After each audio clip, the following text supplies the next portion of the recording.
Allahu Akbar, Allahu Akbar, Allahu Akbar, Allahu Akbar, Allahu Akbar, Allahu Akbar, Allahu Akbar, walillahil hamd. Alladzi attama lana syahrus siyam wa adana qiyam wa tamahu lana biyaumi huwa minal ajali ayyam. Wa nashhadu an la ilaha illallah wahdahu la syarika lah, ahlul fadli wal in'am. Wa nashhadu anna sayyidina Muhammadar Rasulullah ila jami'il anam. Sallallahu wa sallama wa baraka alaihi wa ala alihi wa ashabihi ahli tawqir wal ihtiram wa man tabi'ahum bi ihsanin ila yaumiddin. Amma ba'd. Wa ya ayuhan nas, usikum wa iyaya bitaqwallah faqad fazal muttaqun. Qala Allah Ta'ala, ya ayyuhalladzina amanu ittaqullaha haqqa tuqatih wa la tamutunna illa wa antum muslimun. Ya ayyuhalladzina amanu ittaqullaha wa qulu qawlan sadida yuslih lakum a'malakum wa yaghfir lakum dzunubakum wa may yuti'illah wa rasulahu faqad faza fawzan 'azima. Allahu akbar, Allahu akbar, Allahu akbar, walillahil hamd. Hadirin jemaah salat Idul Fitri yang dihormati Allah, mari kita bersyukur kepada Allah Subhanahu wa taala atas karunia iman dan Islam yang masih sampai hari ini kita anut, sehingga dengan anugerah tersebut dan hidayahnya kepada kita semua, pada pagi hari ini kita dapat melaksanakan sholat Idul Fitri tahun 1444 Hijriah atau tahun 2023 Masehi. Salawat dan salam tetap tercurahkan kepada junjungan alam Nabi besar Muhammad sallallahu alaihi wasallam dengan segala curahan hati kita untuk selalu membaca salawat kepada beliau. Allahumma sholli ala Sayyidina Muhammad. Hadirin kaum muslimin, jamaah salat Idul Fitri yang dirahmati Allah. Poin berikutnya adalah dilarangnya manusia melakukan kerusakan yang membahayakan tidak hanya bagi orang lain tetapi juga dirinya sendiri.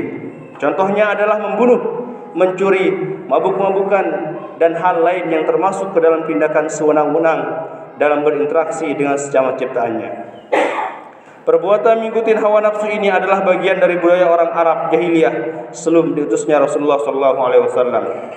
Pada masa itu mereka terkenal amat setia dengan kabilahnya, namun karena jahil, bodohnya, kesetiaan tersebut diusung dengan tindakan kekerasan dan ujaran kebencian hanya karena berbeda klan. Persamaan derajat antar manusia seolah tak dianggap oleh mereka. Dan kita bangsa Indonesia sebentar lagi akan memasuki masa-masa pemilihan di mana perbedaan pilihan politik akan menjadi bagian atau akan menjadikan masyarakat berpotensi terpecah belah dan terpolarisasi berdasarkan pilihan politiknya.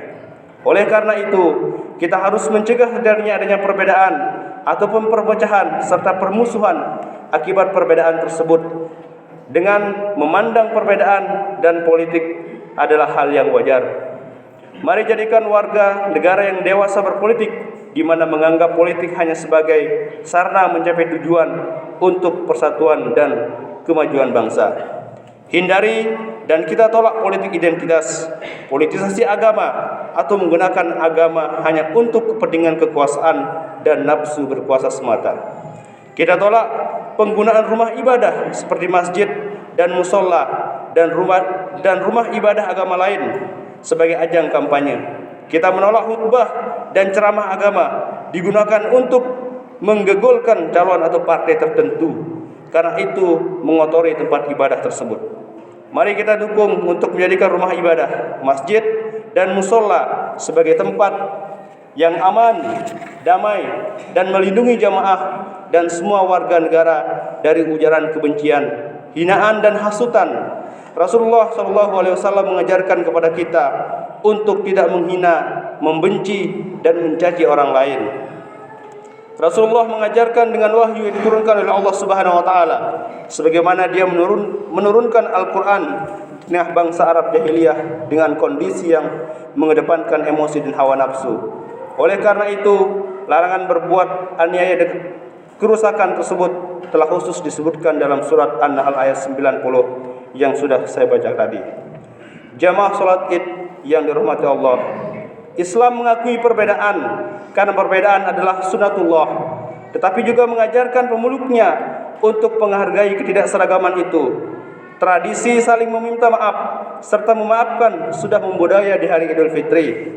Ini adalah kesempatan yang amat baik untuk kita kembali menjalin ukhuwah persaudaraan yang mungkin sempat merenggang, baik akibat perbedaan pilihan politik, perbedaan pandangan dan amaliyah, serta hal-hal lain yang menjadikan kita terpolarisasi sebagai suatu umat dan satu bangsa.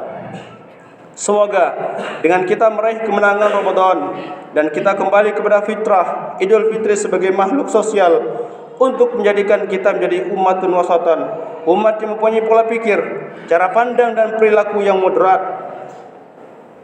sehingga kita dapat ikut andil dalam memelihara persatuan dan kesatuan serta tetap tegaknya negara kesatuan Republik Indonesia. Amin ya rabbal alamin. Demikianlah khutbah Idul Fitri pagi ini yang dapat saya sampaikan. Selamat merayakan Hari Raya Idul Fitri 1444 Hijriah. Semoga Allah menerima puasa dan semua ibadah kita, dan kita meraih kemenangan serta keberuntungan. Dan marilah kita saling memaafkan satu sama lain, saling mendoakan agar kita mendapatkan ampunan dan ridho dari Allah Subhanahu wa taala. Amin ya rabbal alamin.